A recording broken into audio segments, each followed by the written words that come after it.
Morning.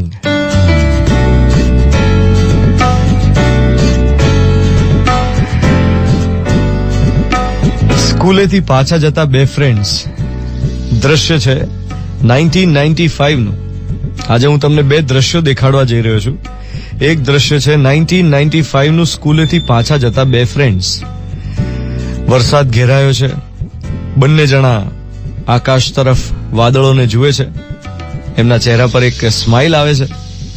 બંનેના ખભે દફતર ભરાવેલું છે. એકના હાથમાં વોટર બેગ છે, બીજાના હાથમાં એક લાકડી છે.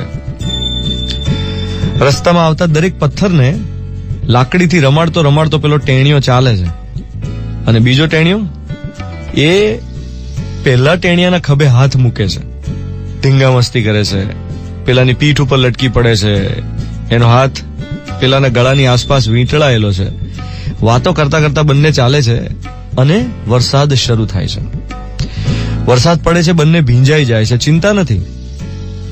બેગમાં, દફતરમાં બધી બુક્સ પ્લાસ્ટિકની કોથળીમાં સાચવીને ગોઠવેલી છે, એટલે બંને પલળતા પલળતા વાતો કરતા કરતા ઘરે જાય છે. રસ્તામાં જ્યાં ખાબોચિયા આવે ત્યાં થોડું રમી લે છે.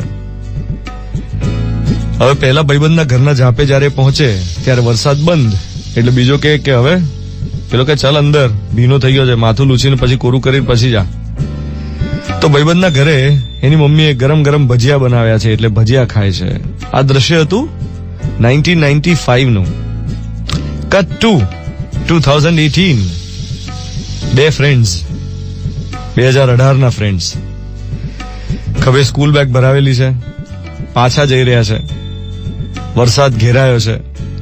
બંનેના હાથમાં મોબાઈલ ફોન્સ છે. એકબીજાના ખભે હાથ મૂકી શકાય એ માટે હાથ ફ્રી નથી. વરસાદ પડે તો બંનેને ચિંતા નથી કે બેગનું શું થશે, પણ બંનેને ટેન્શન છે કે મોબાઈલનું શું થશે. અને ખરેખર વરસાદ પડે છે. એક દુકાન નીચે શેડમાં બંને ઉભા રહી જાય છે. કેમ? મોબાઈલ ભીનો ના થાય એટલે. પછી કે હવે પેલો સ્કૂલ વેન વાળો તો આવ્યો નથી, શું કરશું? તો કે કઈ નહીં, ઉબર બોલાવી લે ને. એટલે મોબાઈલમાં એપ થ્રુ ઉબર બોલાવી લેશે. અને ઉબરમાં પણ જયારે બંને બેઠા છે ઘરે જતી વખતે, ત્યારે પોતપોતાના મોબાઈલમાં બિઝી છે, ગેમ રમે છે અથવા તો કોઈ બીજી એપ ચેક કરે છે. નથી એમનું ધ્યાન વરસાદમાં, નથી એકબીજામાં. એક જણનું ઘર આવે છે, પેલો ઉતરીને જતો રહે છે, બીજો એના ઘરે જતો રહે છે. વાર્તા પૂરી. ઘણીવાર મને એવું લાગે કે આજકાલ ઇન્ટિમસી ઓછી છે.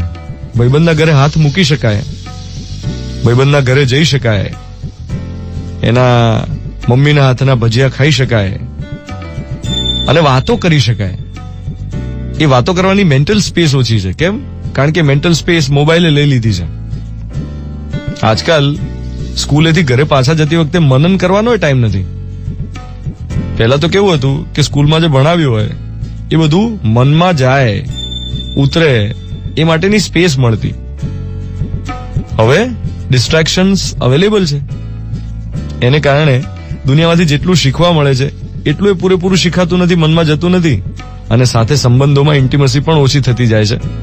કારણ કે હાથ એ ભાઈબંધના ખભે મૂકવા માટે ફ્રી નથી, મોબાઈલમાં વ્યસ્ત છે. 7:16 થઈ રહી છે. મિર્ચી 98.3, 4th જુલાઈ 2018, બુધવારની સવાર. હું છું ધ્વનિત, તમારી સાથે. Good morning my dear.